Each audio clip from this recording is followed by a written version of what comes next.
आपको जो सिखाया गया है ना टाइम टेबल, ये गलत तरीका है। टॉपर्स का तरीका होता है टास्क टेबल बनाने का। सर टास्क टेबल क्या होता है? देखो तुम्हारे को क्या क्या करना है टॉप 100 में रैंक लाने के लिए, पहले उसको लगते हैं। Point number 1 theory. दूसरा, जो आपने आज थ्योरी पढ़ी उसका रिवीजन। हां जी, सेम डे रिवीजन किया जाता है, जमाने बीतने के बाद रिवीजन नहीं किया जाता। रिवीजन का अलग वीडियो बना दूंगा डिटेल में कैसे बता दे, पर सेम डे रिवीजन करना है। फिर तीसरा बेटा, प्रैक्टिस भी तो करोगे, जो भी आपके मॉड्यूल्स हैं, जो भी आपके पीवाईक्यूज है वो करेगा बेटा, और फिर बेटा टेस्ट देगा। ये 4 चीजें तो हो गई जो तुम्हारे पढ़ाई के लिए जरूरी है बेटा। फिर आती है 5वीं चीज, सर क्या बताओ सर? बेटा सबसे जरूरी चीज बेटा स्लीप।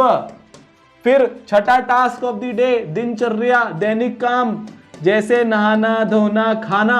और 7वां जो तुम सबसे ज्यादा करते हो, पूरे मन से करते हो बेटा, ब्रेक, डिस्ट्रैक्शन। ठीक है?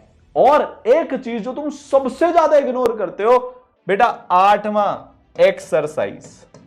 ये एक आइडियल जेई एस्पिरेंट का डे है, उसको इतने सारे टास्क करने होते हैं, तो हर चीज को एक टाइम असाइन कर बेटा। जैसे थ्योरी की तुम्हारी मान लो 3 क्लासेस पर डे चल रही है, तो ये टास्क टेबल में 5 आवर असाइन हो गए। रिवीजन तुमको 3 क्लास चल रही है तो 1.5 आवर्स लगेंगे, ये टास्क असाइन हो गया बेटा। प्रैक्टिस, अगर तुम 2 सब्जेक्ट पर डे चलते हो तो तुम्हारे टास्क में लिखा है 1 आवर मैथ्स, 1 आवर फिजिक्स या जो भी है।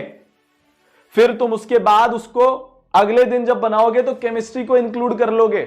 अगर एक दिन में 2 ही सब्जेक्ट का होमवर्क कर रहे हो, तीनों का कर रहे हो तो तीनों को एक दिन में इंक्लूड करोगे। फिर हफ्ते में 3 घंटे तुम टेस्ट के लिए अलॉट करोगे, तो यहां पर तुम्हारी टास्क टेबल में आ जाएगा टेस्ट। पर सर मंडे ट्यूसडे वेडनेसडे, हाँ Monday Tuesday Wednesday Thursday Friday Saturday को टेस्ट नहीं आएगा, पर संडे के टास्क टेबल में टेस्ट आएगा। तो होता क्या है, अपन संडे को चिल फ्री घूमते रहते हैं। खुद को बांध लो टेस्ट के अंदर, बात समझ गए? तो टेस्ट के लिए 3 घंटे आ गए संडे को। हर एक चीज का एक डेडलाइन बनानी है, वरना कई बार क्या होता है, मैथ्स का होमवर्क करने में तुम 4 घंटे बिता देते हो, फिर फिजिक्स और केमिस्ट्री पीछे छूट जाते हैं, फिर रोते फिरते हो कि हमारा एक सब्जेक्ट हो ही नहीं रहा। 1 घंटा डिसाइड कर लिया ना, तो फिर डिसिप्लिन लेकर आना है। आज उन मैथ्स के क्वेश्चंस को 1 ही घंटे में करूंगा पहले, जितने भी क्वेश्चन हो जाएंगे धीरे धीरे बेटा, इससे तुम्हारी स्पीड भी बढ़ेगी। बात समझ में आ गई? तो ये टास्क टेबल बनानी है, हर टॉपर बनाता है। बोरिंग काम है, पर बेटा महान तो बोरिंग काम करने से ही बना जाता है।